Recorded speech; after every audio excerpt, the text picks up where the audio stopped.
नमस्कार, हमारी खास पेशकश में विधायक रिपोर्ट कार्ड में आपका स्वागत है। मैं हूं श्रुति श्रीवास्तव। विधायक के कामकाज से जनता खुश है या नाराज?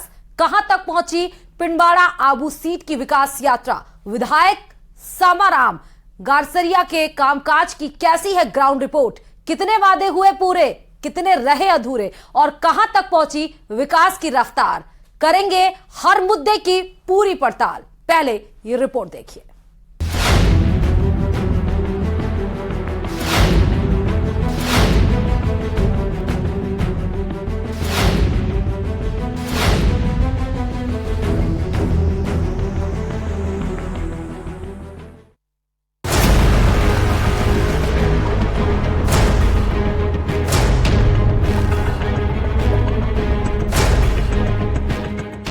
पिंडवाड़ा आबू विधानसभा सिरोही जिले की एक सीट है।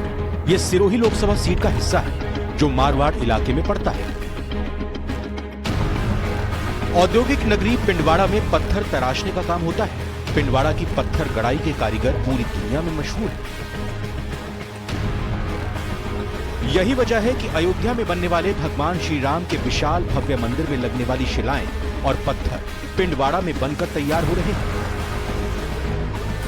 ऐसे में पिंडवाड़ा में भगवान श्री राम के मंदिर में लगने वाले स्तंभ, शिला और गुंबद की नक्काशी का काम भी किया जा रहा है।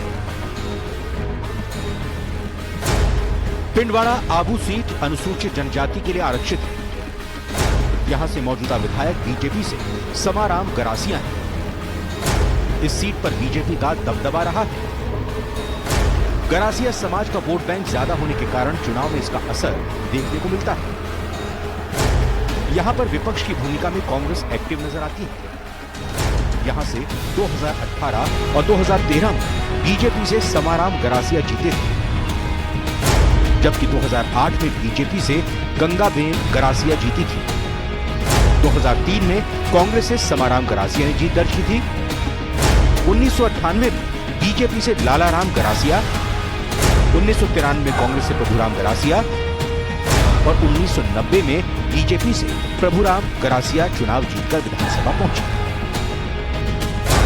जातिगत समीकरण की बात करें तो पिंडवाड़ा आबू विधानसभा क्षेत्र में 2,24,000 मतदाता हैं, जिसमें सबसे ज्यादा गरासिया समुदाय से 72,000 मतदाता हैं। 17,000 राजपूत, 15,000 देवासी, 24,000 भील और 28,000 मीणा समुदाय से मतदाता आते हैं। स्थानीय मुद्दों की बात करें तो पिंडवाड़ा आबू विधानसभा क्षेत्र भले ही एक है, लेकिन दोनों नगर और इनकी समस्याएं अलग अलग हैं। पिंडवाड़ा विकास से परे नजर आता है। न बेहतर सड़क, न पूरा पानी और न ही माकूल उपचार। इसके अलावा संपूर्ण पिंडवाड़ा को टीएसपी घोषित करने की मांग, स्थानीय युवाओं को फैक्ट्रियों में नौकरी की प्राथमिकता,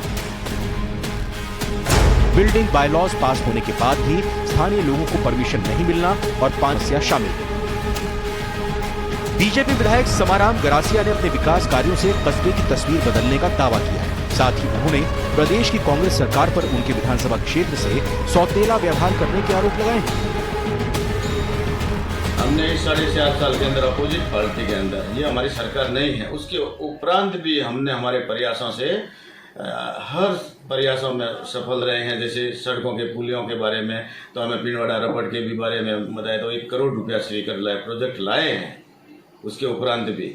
और जिससे कासोली की सड़क है ये भी हमने ये जो पुलिया है ये किया है।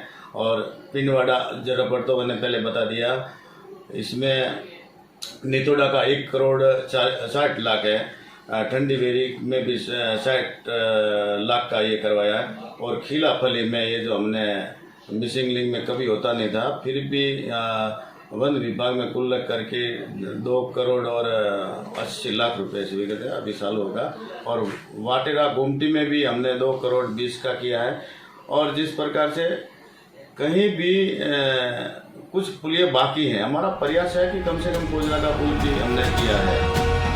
लगातार 2 बार से बीजेपी विधायक समाराम गरासिया पिंडवाड़ा आबू विधानसभा क्षेत्र का विकास कराने में नाकाम साबित हुए हैं। इसको लेकर विरोधी भी उन पर निशाना साधते हैं।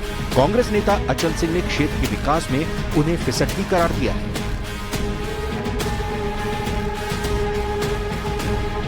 एमएलए का ऐसा कोई काम नहीं जो हम जनता के लिए गिना सके। उन्होंने न तो कोई काम कर दिया है, न कभी ऐसा कोई बड़ी योजना लाई है जिसको एमएलए के खाते में गिना जा सके। ठीक है, छोटे मोटे कोई काम है, स्वास्थ्य भवन है वगैरह, छोटे मोटे सामुदायिक भवन वगैरह है, वो भी गाँव में दिए है।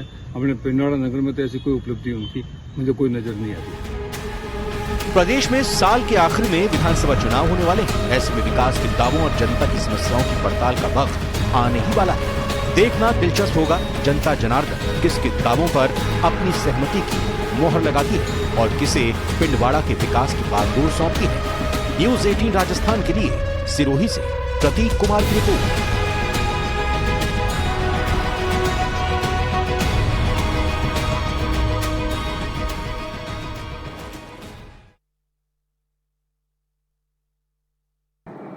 हमने इस 4.5 साल के अंदर अपोजिट पार्टी के अंदर, ये हमारी सरकार नहीं है, उसके उपरांत भी हमने हमारे प्रयासों से हर प्रयासों में सफल रहे हैं। जैसे सड़कों के पुलियों के बारे में तो हमें पिंडवाड़ा रपट के भी बारे में बताया तो 1 करोड़ रुपया स्वीकृत लाए प्रोजेक्ट लाए हैं, उसके उपरांत भी। और जिससे कासोली की सड़क है ये भी हमने ये जो पुलिया है ये किया है। और पिंडवाड़ा जो रपट तो मैंने पहले बता दिया, इसमें नितोड़ा का 1 करोड़ 60 लाख है, ठंडी बेरी में भी 60 लाख का ये करवाया है। और खीला फली में ये जो हमने मिसिंग लिंक में कभी होता नहीं था, फिर भी वन विभाग में कुल लग करके 2 करोड़ और 80 लाख रुपए से विकते अभी साल होगा। और वाटेरा गोमती में भी हमने 2 करोड़ 20 का किया है। और जिस प्रकार से कहीं भी कुछ पुलिया बाकी हैं, हमारा प्रयास है कि कम से कम कोजला का पुल भी हमने किया है। एमएलए का ऐसा कोई काम नहीं जो हम जनता के लिए गिना सके। उन्होंने न तो कोई काम कर किया है, न कभी ऐसा कोई बड़ी योजना लाई है जिसको एमएलए के खाते में गिना जा सके। ठीक है, छोटे मोटे कोई काम है, स्वास्थ्य भवन है वगैरह, छोटे मोटे सामुदायिक भवन वगैरह है, वो भी गाँव में दिए है। अपने पिंडवाड़ा नगर में तो ऐसी कोई उपलब्धि उनकी मुझे कोई नजर नहीं आ रही है। अब वो पिंडवाड़ा विधानसभा के रिपोर्ट कार्ड की बात की जाए तो अब जो है मैं माउंट आबू के नक्की झील पर हूँ। यहाँ पर लोगों से जानेंगे कि क्या हाल है यहाँ के स्थानीय विधायक के कितने वादों पर खरा उतरे हैं। स्थानीय यहाँ के विधायक आदरणीय बीजेपी के जो हैं उन्होंने लंबे समय से लोगों की जन समस्याओं को लेकर, चाहे आंदोलन की बात हो, 5 साल में जो यहाँ के लोगों को जो झेलना पड़ा है, चाहे बिजली के विभाग में, जल के विभाग में, अनेकों समस्या है, स्थानीय समस्या रहती है, उसको लेकर हमेशा लोगों के साथ खड़े आए हैं स्थानीय विधायक। और बीजेपी के साथ लोग इसलिए जुड़ना चाहते हैं कि बीजेपी जो कहती है वो करती है, इसके लिए स्थानीय सारे लोग बीजेपी के साथ जुड़ना पड़ता है। कहीं ना कहीं देखा जाता है यहाँ पर स्थानीय समस्या बहुत है। यहाँ पर रिनोवेशन की परमिशन नहीं मिलती है, लेकिन कई लोग जो है दर के ठोकरे खाते हैं, लेकिन नेताओं को जो है वो परमिशन फटाफट मिल जाती है। आप बिल्कुल ठीक कह रहे हैं, लेकिन मैं आपके माध्यम से बताना चाहता हूं कि हमारे आदरणीय जो विधायक हैं आबू पिंडवाड़ा के समाराम जी, उन्होंने इसी बात को लेकर विधानसभा में प्रश्नकाल रखा था कि जो मॉल्ट का मूल नागरिक है, जो स्थानीय नागरिक है, उसको राहत कैसे मिले। जब भी यहाँ पे मॉल्ट में भी 2 आंदोलन बड़े हुए, उनके अंदर भी आदरणीय समाराम जी ने आकर ये कहा कि मैं जनता के साथ हूँ और अगर भारतीय जनता पार्टी प्रचंड बहुमत के साथ आती है तो ये जो समस्या है इससे निवारण भी जल्द मिलेगा। कहीं ना कहीं देखने वाली बात यह है कि यहाँ पर स्थानीय लोग हैं। आप बताएं कि यहाँ पर क्या समस्या है। 5 साल से कुछ भी काम नहीं हुआ, सब आ रहे देख रहे, रोड की समस्या देखो, सब चीज देखो ऐसी की ऐसी पड़ी है। अभी देखो पट्टे, देखो पट्टे आधे को दे रहे, आधे को नहीं दे रहे, बस बैठे हुए बिल्कुल, कल आना परसों आना, कल आना परसों आना, ऐसा लोग कई महीनों से चक्कर काट रहे हैं अभी तक। यहाँ के स्थानीय एमएलए ने क्या वादे किए थे, क्या वो पूरा एक भी वादे नहीं करे। परिवर्तन होने चाहिए, बीजेपी आएगी तो थोड़ा काम होगा। लेकिन देखने वाली बात यह कि कहीं ना कहीं जो है आरोपों का दौर चल रहा है। आप बताएं कि आप यहाँ के स्थानीय हैं, क्या वादे किए थे और कितने वादों पर खड़ा होते हैं। वादे तो यहाँ पे जो भी सरकार है, बीजेपी है, कांग्रेस है, हर बार वादे होते हैं, पर वादों पे कोई काम होता नहीं है। कुल मिला के कहने का मतलब एक ही है कि जो यहाँ की लोकल जनता है वो कुल बहुत ज़्यादा यहाँ की परेशान है। ना ईंट बजरी से लेकर कोई भी काम नहीं होता है, भले सरकार कोई भी आए, कितने सालों से हम देख रहे हैं, बीजेपी आए, कांग्रेस आए, लेकिन बस ये है कि कुल मिला के जो यहाँ की लोकल जनता है उसको राहत मिलनी चाहिए। स्थानीय लोग हैं यहाँ पर, युवाओं के लिए एमएलए ने जब रोजगार के लिए क्या किया? रोजगार के लिए कोई व्यवस्था नहीं है यहाँ पे, रोजगार वगैरह की कोई सरकारी जॉब वगैरह यहाँ पे है ही नहीं है। टूरिस्ट के ऊपर सब कुछ डिपेंड है। अभी जैसे कोरोना का कोरोना के अंदर यहाँ पे बिल्कुल भी टूरिस्ट नहीं था, तो उस समय हम सब बेरोजगार थे। हम जानते हैं कि वो परिस्थिति हमारे ऊपर कैसे थी। वो यही मामला था कि यहाँ की जो एक बड़ी प्रॉपर्टी है, उस प्रॉपर्टी को रिवेन्यूशन की परमिशन दे दी गई कांग्रेस सरकार के द्वारा, और जो भेदभाव हुआ, आज गरीब व्यक्ति है वो एक सीमेंट बजरी के लिए आज भी परेशान है, लेकिन जो बड़ा उद्योगपति है, जैसे आपको पता है इनके ऊपर किन लोगों का इनमें नाम इन्वॉल्वमेंट हुआ है, ये कह रहे हैं उनकी है, तो उन्हीं के अंदर आज गरीब जो व्यक्ति है वो एक सीमेंट की बजरी नहीं ला पा रहा, एक बोरी नहीं ला पा रहा, और जो बड़ा व्यक्ति है जिसकी निबड़ी कोटी है उसके अंदर एक और माला ऊपर खड़ा हो गया। लेकिन मुझे लगता है प्रशासन इसमें कहीं उनकी सुध नहीं ले रहा है। मुझे लगता है इससे आम साधारण जो व्यक्ति है, जो साधारण परिवार है, उनके साथ भेदभाव हुआ है। अगर बात करें स्थानीय विधायक की, तो स्थानीय विधायक जब जब माउंट आबू की समस्या हुई है सदैव हमारे सामने खड़े रहे हैं, जनता के बीच में आते हैं। और माउंट आबू के जो भी, क्योंकि अभी राजस्थान के अंदर कांग्रेस की सरकार है और भारतीय जनता पार्टी का विधायक है, तो वो अपनी बात उठाते हैं। चाहे माउंट आबू का कोई भी समस्या हो, उन्होंने जोर शोर से सदन में उठाई है, और हम उम्मीद करते हैं हमारे जो विधायक हैं वो काफी सक्रिय हैं और कार्य भी कर रहे हैं। तो रिनोवेशन की परमिशन जो है लोगों को नहीं मिल रही, स्थानीय लोग बहुत पीड़ित हैं, क्या कहेंगे? रिनोवेशन की परमिशन कड़ी से कड़ी मिलाने की बात चली थी। वर्तमान में कांग्रेस का बोर्ड है और सरकार भी कांग्रेस की है। इन्होंने घोषणाएं की थी, हम ये करेंगे। 4 साल हो गए बोर्ड को, 5 साल होने आए सरकार को, अभी तक माउंट आबू की जनता को राहत नहीं दे पाए। आज भी जनता परेशान है। अभी भी जो कार्य हो रहे हैं, जो हमारे बोर्ड के अंदर हो रहे थे, हमारी सरकार में हो रहे थे, उसी कार्य को आगे कर रहे हैं। हमने मास्टर प्लान पास किया, हमने बायलॉज पास किए, इन्होंने एग्जीक्यूट तक नहीं कर पाए। इनके बोर्ड के कार्यकाल, इन्होंने घोषणा पत्र में कहा था कि हम लोगों को, स्थानीय लोगों को ये बेनिफिट देंगे, परंतु ये बेनिफिट नहीं दे पाए। इन्होंने सिर्फ घोषणाएं करते हैं, जमीनी हकीकत पे ये नहीं आते। तो कहीं ना कहीं देखने वाली बात यह कि लोगों ने पट्टे के लिए आवेदन की फाइल भी की थी, लेकिन वो 150 की फाइल अभी भी गायब है, क्या कहेंगे? ये एक रहस्य है। 150 की फाइल आज तक हमारे को वो लिस्ट नहीं दी गई। मैं नेता प्रतिपक्ष हूँ, हमने मांगी भी थी। वो 150 आदमी कौन है जिनकी फाइलें गायब हुई है? कम से कम लिस्टिंग तो दियो। आज उसके लिए भी साल भर हो गए। अगर इसकी गहराई के अंदर जाएंगे तो इसके अंदर भी कई राज खुलेंगे। ये फाइलें गायब करना भी अपने आप में एक बहुत बड़ा खेल है। स्थानीय नेता की यहाँ पर कितनी भूमिका नजर आ रही है? यहाँ के एमएलए जो है कितना कारगर साबित हो रहा है? क्या आज उनके जो वादे थे वो धरातल पर आए, या फिर आज भी लोग समस्या को लेकर दस के दस है? हमारे अगर विधायक की बात करें, स्थानीय विधायक की बात करें, तो जब जब उसको हमने बुलाया माउंट आबू की समस्या को लेकर, वो किसी भी कंडीशन में हो, 2 घंटे के अंदर माउंट आबू आते हैं, जनता के बीच में आते हैं, उनकी बात सुनते हैं। चाहे हमारे इधर तूफान आया हो तो भी आए, चाहे इधर कोई अनहोनी घटना घटी हो तो भी आए, विधायक महोदय सदैव इधर उपस्थित रहते हैं। स्थानीय विधायक पिछले 15 साल से इस आबू पिंडवाड़ा सीट पर काबिज है, लेकिन धरातल पर देखा जाए कि अब की बार इनके पास में एक रोने का है कि भाई हमारी सरकार नहीं है। लेकिन इससे पहले विधायक 2 बार सरकार में रहे, लेकिन उन्होंने 2 बार विधायक रहते हुए पिंडवाड़ा नगर में क्या किया? एक पानी की टंकी तक नहीं दे पाए, और उन्होंने जो यहाँ पर जो जनरल हॉस्टल था वो भी उनके वहाँ पे आदिवासी क्षेत्र में लेके चले गए। दूसरा, यहाँ पर हमारे कॉलेज का मुद्दा है, वो बीजेपी सरकार के टाइम से अभी तक पूरी नहीं हुई है। उसके पीछे विधायक महोदय का जो मानस है वो दूसरी जगह ग्रामीण क्षेत्र में लेके जाने का है, और वो नगर के लोगों के साथ में कुटाघात कर रहे हैं।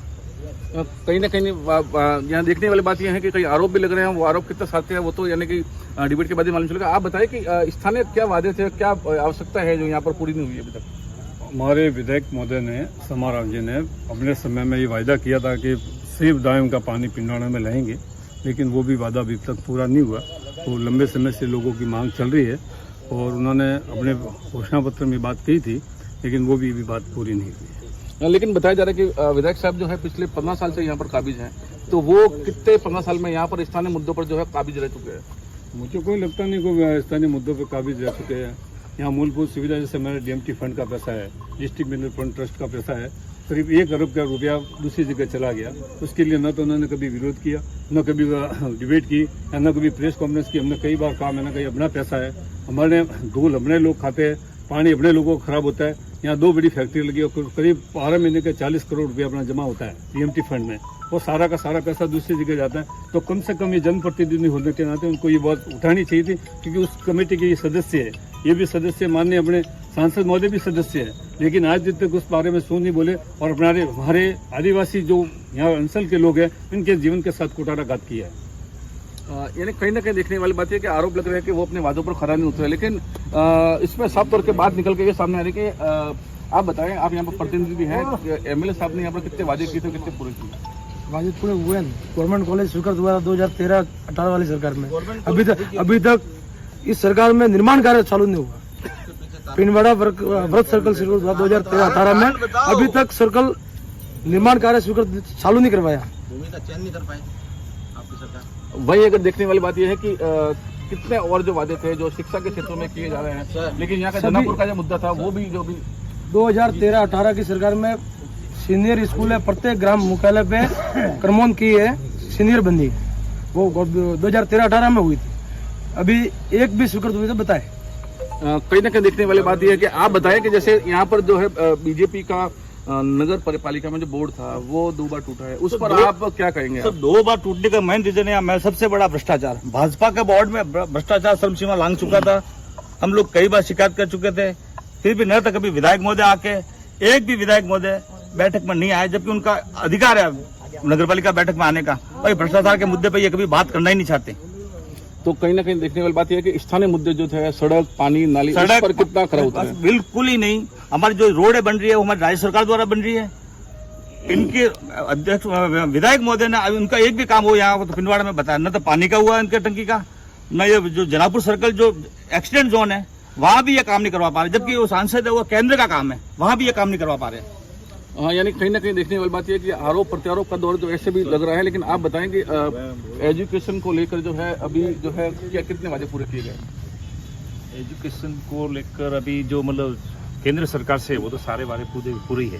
स्थानीय एमएलए कितने वादे पूरे किए भाई साहब? आप ये बताइए, स्थानीय जो उसकी बात मत करो, कॉलेज थी वो सेक्शन तो करवा दी, राज्य सरकार के हिसाब से वो रुकी हुई पड़ी है आपकी सरकार भी वो थी जगह का लोसा होने से।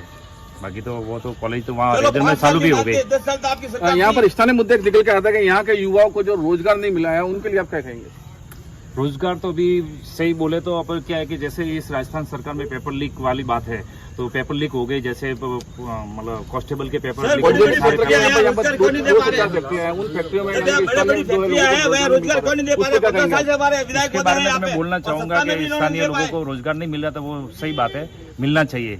मतलब 2 बड़े मतलब फैक्ट्रियां हैं वगैरह, तो ये मिलना चाहिए। उसके पीछे रीजन क्या है? तो क्या स्थानीय जो विधायक है वो अपने वादों पर खरा नहीं उतर रहा है या फिर कोई दूसरा कारण है? नहीं, इसका मतलब कंपनियों की क्या मालूम क्या प्रोटोकॉल है, उनके क्या नियम कायदे, उसके हिसाब से वो क्या कर रहे हैं, वो जानकारी लेनी चाहिए। वही अगर देखने वाली बात यह है कि आप बताएं कि जैसे यहाँ पर रोजगार का मुद्दा निकल के सामने आ रहा है, उस पर आप क्या कहना चाहेंगे? रोजगार के मुद्दे पे मेरा इतना ही कहना है कि यहाँ 2 फैक्ट्रियां होने के बावजूद भी यहाँ के स्थानीय लोगों को प्राथमिकता नहीं देने के पीछे क्या कारण है? उसके समाराम जी एमएलए जब से बने हैं उसके बाद से उन्होंने एक प्रयास किया वो पिंडवाड़ा के स्थानीय नागरिकों के लिए, अबू पिंडवाड़ा के स्थानीय नागरिकों के लिए, तो हमको बताए। दूसरा मैं ये कहना चाहता था कि ये लोग कह रहे हैं कि भाई हमारे विधायक का कोई विरोध नहीं है, इनके पार्टी के अंदर से ही इनका विरोध हो रहा है। इन्होंने पार्टी स्तर पर, आज के अखबार में भी है, पार्टी स्तर में इन्होंने आला कमान ऊपर तक दिया है कि स्थानीय एमएलए को अब की बार टिकट नहीं चेंज किया तो यहाँ से भाजपा को बुरी तरह हार मिलेगी। तो फिर ये कौन से एमएलए साहब के कार्यों की बात बता रहे हैं? वही अगर देखने वाली बात यह है कि यहाँ पर आप बताएं क्या मुद्दे हैं? मैं ये बताना चाहता हूँ कि यहाँ स्थानीय बेरोजगारों के लिए सबसे सुनहरा अवसर था हमारी टीएसपी एरिया घोषित करना था। हम अबू पिंडवाड़ा विधानसभा में हम लंबे समय से एसटी का हमारा विधायक महोदय है, तो हमारा क्यों नहीं पूरा क्षेत्र एसटी किया जाता? हमारे 51 गांव छोड़े गए जिससे हमारे यहाँ टीएसपी एरिया घोषित नहीं की गया। 51 लाख लोगों से यहाँ अलग लोगों के जो बेरोजगार लोग हैं उनको इसका युवा को रोजगार नहीं मिल पा रहा है, यहाँ के लोगों को इससे वंचित रहना पड़ रहा है, जबकि हम दंड से झेल रहे एसटी का लंबे समय से। तो हमारे कम से कम इस क्षेत्र को पूरा एसटी घोषित करते और टीएसपी घोषित करते तो टीएसपी कम से कम बेरोजगारों को फायदा होता, तो वो भी नहीं करवा पाई। ये भी सेंट्रल का काम है, ये कोई राज्य सरकार का काम नहीं है। और ये हाँ कब से उनके टाइम में हुआ टीएसपी एरिया, बाकी का जो टीएसपी एरिया वो समाराम जी के टाइम हुआ, लेकिन 51 गांव क्यों छोड़े उसका जवाब तो वही दे सकते ज्यादा। यहाँ पर देखने वाली बात यह है कि कई लेके मुद्दे आ रहे हैं, आप बताएं कि क्या मुद्दे स्थानीय मुद्दे यहाँ पे? स्थानीय मुद्दे ये है सर कि कांग्रेस सरकार ने महिला सुरक्षा के लिए कुछ भी नहीं किया है। अत्याचार, आए दिन बलात्कार, सारी चीजें हो रही है, फिर भी चुप होके बैठी हुई है। ये सच्चाई है कि महिला सुरक्षा के लिए कुछ भी नहीं किया। दूसरी बात है कि यहाँ पे जो सिलोकोसिस वाला मामला था, सिलोकोसिस बिल्कुल ठपे, उसमें किताबों में पड़े हुए हैं, सारी चीजें कोई नहीं हो रहा है, जबकि सिलोकोसिस अपने राजस्थान के अंदर सबसे ज्यादा हावी है और वो भी यहाँ पे पत्थर गढ़ाई का काम है।